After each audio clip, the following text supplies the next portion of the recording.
Hello, everyone. Welcome back to the Daily English Listening Podcast. I am so happy to be here today. Everything is great. Hello, everyone. I'm Chris. I'm so glad you're here, Chris. Today, we have a very special topic. You said it. Today, we are talking about why people struggle and why they should not give up. Exactly. Our topic today is Don't Give Up. It's so important for students. Definitely. But first, guys, remember that this is passive immersion. That's right. You can listen to us while you are doing other things. Like cleaning your house or driving your car. Just listen to the flow of the language. We use real phrases and real English. This is not a boring textbook. And if you stay until the end, we will explain the difficult words. We have a list of special terms today. They will make you sound like a pro. I'm excited about that. So, Michelle, let's start with the hard stuff. Well, Chris, I know you had a very difficult week. Do you want to share? Yeah. It was a disaster, honestly. What happened? Did you try to learn something new again? You know me too well. I decided to start learning the drums. The drums? Oh my God, Chris, that is a very loud instrument. Tell that to my neighbors. I think they hate me now. Why? Was it that bad? It was terrible. At first, I thought it was easy. You just hit things with sticks, right? Well, that is the basic idea, I guess. But then I tried to use my feet and my hands at the same time. Oh, that is the hard part. Coordination is very difficult at the beginning. I felt like my brain was divided into 4 pieces. Nothing was working. I remember when I tried to learn how to dance salsa, it was the same. Really? You? A bad dancer? I don't believe it. Believe it. I kept stepping on my partner's feet. It was embarrassing. So what did you do? Did you quit after the first day? I wanted to. I really wanted to stop. I felt very frustrated. That is exactly how I felt on Tuesday. I just sat on the floor and looked at the drums. It feels like a mountain you cannot climb, right? Yes, everything felt overwhelming. Oh, that's our first word, overwhelming. Yeah, when something is overwhelming, it feels like it is too much. Exactly. It's like a big wave in the ocean. It covers you and you can't breathe. Definitely. That was me, drowning in drumsticks. But Chris, you were still practicing, right? I heard some noise from your house this morning. Yeah, I decided to hang in there. To hang in there. That is a great phrase for our listeners. It really is. It means to stay in a difficult situation and not quit. Like holding onto a rope, right? You just hold on tight. Exactly. You don't let go. You just hang in there. I love that. I used that same mentality with my salsa classes. Did you get better, or are you still hitting people with your shoes? No, I got better, but it took many weeks of practice. I think that is the problem for many English students. They want results now. You are right. They want to speak perfectly in 2 days. That is impossible. Even for us natives, learning new things takes time. Yes, people see a successful person and think it was easy. But they don't see the hours of frustration, the moments of wanting to quit. Speaking of that, I have a question for our listeners. Oh, I like questions. What is it? Guys, tell us in the comments, in what moment of your life have you wanted to give up? That's a good one. And also, how did you overcome that moment? We want to read your stories. It helps everyone in this community. Yeah, it's good to know we are not alone in our struggles. Exactly. Now, Chris, back to your drums. How did you move past that feeling? Well, I remembered a story about my grandfather. He was a carpenter. A carpenter? That's cool. He made furniture? Yeah, but when he started, he was terrible. He once made a chair with only 3 legs. A 3-legged chair? That sounds like a modern art piece. Maybe, but he didn't give up. He had incredible persistence. Persistence. That is our second word from the list. Right, persistence is the quality of continuing to do something even if it is hard. It's like a motor that never stops, right? Exactly. My grandfather used to say, "The wood is hard, but your head must be harder." That is a very grandpa thing to say. It is, but it worked. He became one of the best in his town. That is a beautiful lesson. Persistence is more important than talent sometimes.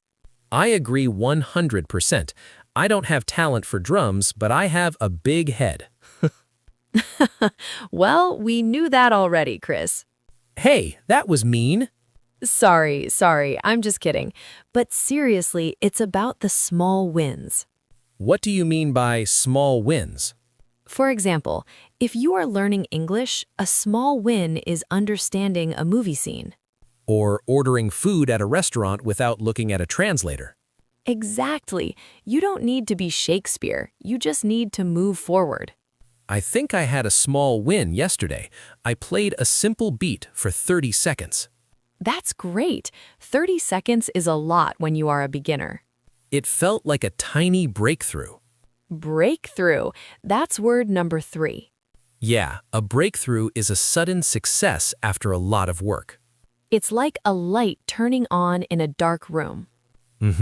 One moment I was confused, and the next moment my hands just knew what to do. I love that feeling. It's the best part of learning. But then, this morning, I felt stuck again. Why does that happen? Ah, Chris, you are talking about the plateau effect.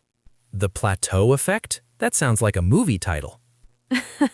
No, it's a concept in learning. A plateau is a flat mountain.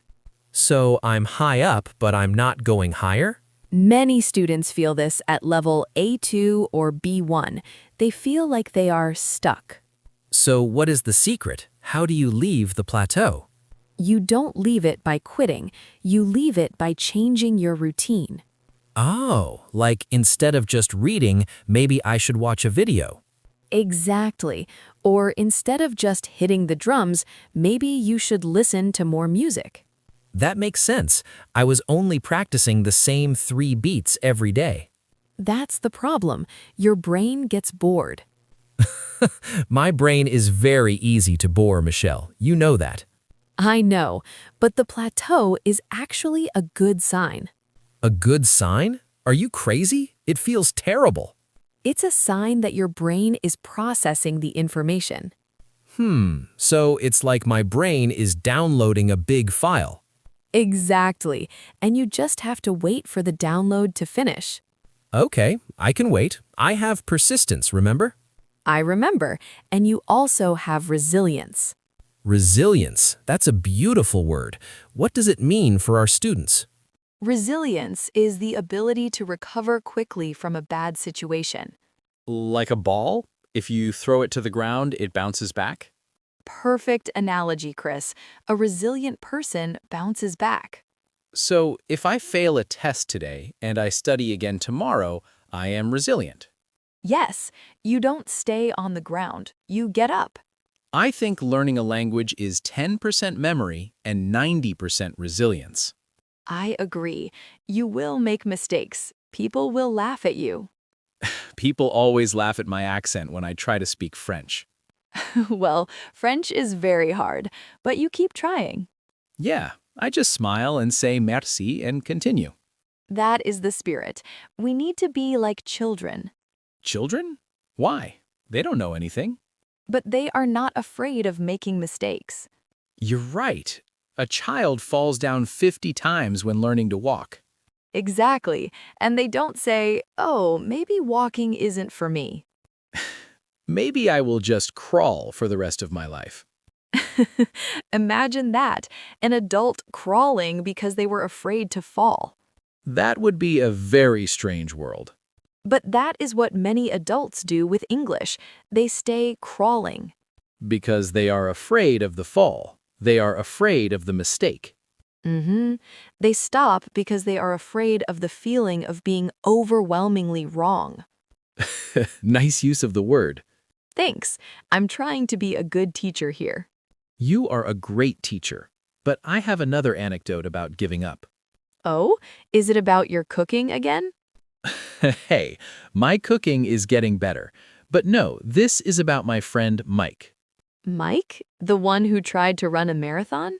Yes, that's the one. He wanted to run 42 kilometers. That is a lot of running. I get tired just thinking about it. Me too. Well, Mike started training in January. Okay, that's a good time to start. New Year's resolutions. Exactly. In February, he was doing great. He was running 10 kilometers. That is a good progress. He had persistence. Yes, but in March, he hurt his knee. It wasn't a big injury, but it hurt. Oh no, that is the moment where most people stop. He sat on his sofa for 2 weeks. He was eating chips and watching TV. I know that feeling, the I'll start tomorrow feeling. Exactly. He told me, "Chris, I'm done. My body is not made for this." What did you tell him? Did you tell him to hang in there? I did, but he didn't listen to me. He listened to his grandmother. Grandmothers are very powerful in your stories, Chris. They really are. She told him, "Mike, if you stop now, the knee will always hurt." Wait, really? Is that true? I don't know if it's medically true, but it worked. Sometimes we need a little bit of grandma logic. Exactly. She told him that the pain of quitting is worse than the pain of training. Wow, that is a very deep thought. Right? If you quit English now, you will always feel the pain of not knowing it. I love that. The frustration of not being able to speak is worse than the frustration of studying. Exactly. So Mike got up. He started walking first, then jogging. And did he run the marathon? He did. He didn't win, of course. He finished in 6 hours. 6 hours is amazing. He finished. That is all that matters. He had a massive breakthrough at kilometer 30. What happened? Did he find a secret energy? He called it his second wind. Suddenly, the pain disappeared. That is a very common expression in sports, the second wind. Mm-hmm. It's when you are exhausted, but your body finds more power. I think English students have a second wind too. When does it happen for them? Usually after the plateau effect, when things finally click. I want that second wind for my drums. I'm still in the first wind, and it's very weak. Don't worry, Chris. Just keep your persistence high. I will, I promise. But sometimes it's not just about the skill. What do you mean? Sometimes the environment is the problem. Oh, you mean the people around you? Yes, if everyone says English is too hard, you will believe it. That is so true. You need a tribe of people who support you. Like our listeners, we are a tribe here. We are. We are all trying to get better together. Mm-hmm. Everyone, even if some of us are hitting drums and some are dancing salsa. Exactly. And that is why having a community is so important. I agree. If I only talk to my drums, I will go crazy. Your drums don't talk back, Chris. At least I hope they don't. Not yet. But speaking of not giving up, I have to ask you something. Sure, what is it? Do you think there is a moment when giving up is actually good? That is a very interesting question. Most people say never quit. Right. Winners never quit and quitters never win. My gym teacher used to say that. Well, I have a wild card opinion on this, something a bit different. Oh, I love your wild card ideas. Tell me. Sometimes we need to give up for a day to save our resilience. Wait, so you're saying we should quit? No, not forever, but there is a Dutch concept called Niksen. Niksen? That sounds like a brand of sneakers. No, it means doing nothing, literally nothing. Well, I'm an expert at doing nothing, Michelle. No, I mean doing nothing with a purpose. How do you do nothing with a purpose? That sounds like a contradiction. It means you stop trying so hard for a moment. You let your brain rest. Oh, I see. Like taking a break from the English books? Exactly. Sometimes the best way to have a breakthrough is to stop looking for it. That is very deep. So if I stop hitting my drums for a day, I might get better? Yes, your brain needs time to organize the information. I usually feel guilty when I'm not practicing. That guilt is the problem. It makes everything feel overwhelming. You are using that word a lot today. Because it's true. We put too much pressure on ourselves. I do that. I want to be the best drummer in the world by next week. And that is why you feel like giving up on Tuesday. Exactly. I need to learn to be okay with being bad for a while. That is the secret. Every expert was once a beginner who didn't quit. I like that. I should put that on a t-shirt. You should, but let's talk about another anecdote. Okay. Do you have one about gardening? I know you started a garden recently. Oh, don't remind me. My poor tomatoes. What happened to the tomatoes, Michelle? Well, I planted them in April. I was so excited. I remember. You bought all the expensive tools and the special dirt. I did. I had so much persistence at the start. I watered them every morning. And then? Then a week passed, nothing happened. 2 weeks passed, still nothing. Gardening is slow, Michelle. It's not like downloading an app. I know, but I started to think maybe I don't have a green thumb. A green thumb. For our listeners, that means you are good with plants. Right, and I thought my thumb was definitely brown or black. Because the plants were dying? They weren't even growing. I almost threw all the dirt in the trash. Oh, wow. You were ready to give up on the tomatoes. I was. I stopped watering them for 2 days because I was so annoyed. That's not a good way to help them grow, Michelle. I know, but then on the 3rd day, I saw a tiny green leaf. A breakthrough.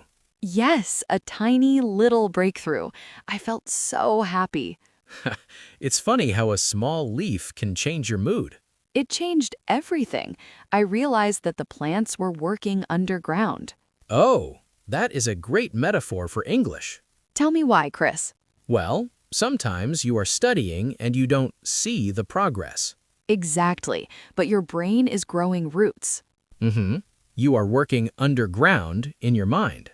And then one day you speak a full sentence perfectly. And that is the leaf coming out of the dirt. Precisely. You have to hang in there while the roots are growing. I love that. I'm going to think about tomatoes when I practice my drums.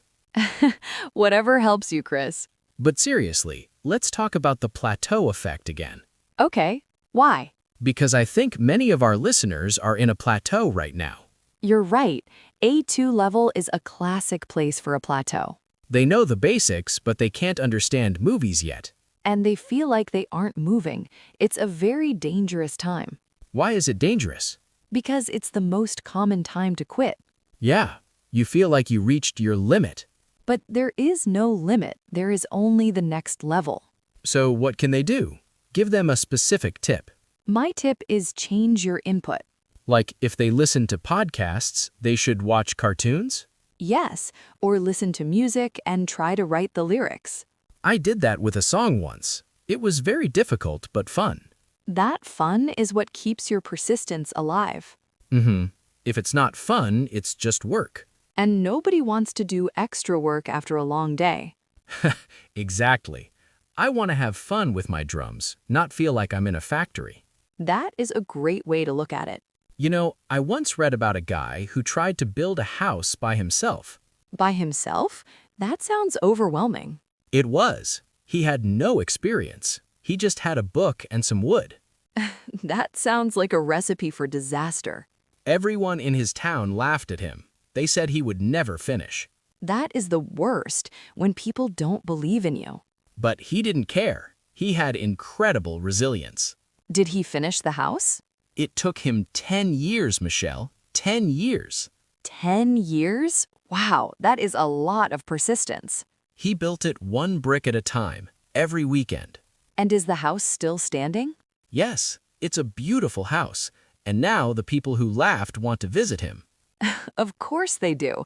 People love success, but they hate the process. That is so true. They want the house, but they don't want the bricks. Our listeners are laying their English bricks right now. Every word they learn is a brick. Every podcast is a brick. And one day they will have a house. They will be fluent. I hope they remember that when they feel like quitting today. I hope so too. It's okay to be tired, but it's not okay to stop forever. Unless you're trying to learn how to fly by jumping off a chair. Yes, please give up on that immediately, Chris. Don't worry, I value my bones too much for that. Good. Now, Chris, we are coming to the end of our conversation. Time flies when you're talking about tomatoes and drums. It really does. But before we go, we need to review our words. Let's do it. I'll start. The first one was overwhelming. Right, like when you have too much work and you feel stressed. For example, the amount of homework was overwhelming for the student. Perfect example. The second word was persistence. That is the never give up quality. His persistence helped him win the race. Exactly. Then we had breakthrough. My favorite. I had a breakthrough in my English when I understood that joke. Understanding jokes is a huge breakthrough. Then we had the native expression, to hang in there. I know the project is hard, but just hang in there. You're almost done. It's so encouraging to hear that. It is. Then we talked about the plateau effect. That's the flat mountain. I haven't improved in months. I think I'm in a plateau effect. And finally, we had resilience. She showed great resilience by starting her business again after it failed. Those are 6 very powerful words for our listeners. I hope they use them this week. Me too. Guys, remember to leave a comment about your own experiences. We really want to know how you stay resilient. Absolutely. And if you enjoyed this episode, don't stop here. That's right. We have many more episodes to help you. Perfect. Today we talked about why you should never give up. But if you want to master the art of the perfect introduction, check out our episode on how to tell me about yourself. We've left it right here for you, so you'll always know exactly what to say the next time you're asked that question. That is a very common question, so you need to be ready. Exactly. Thank you for listening to the Daily English Listening Podcast. See you in the next one. Bye-bye. Bye, everyone. Hang in there.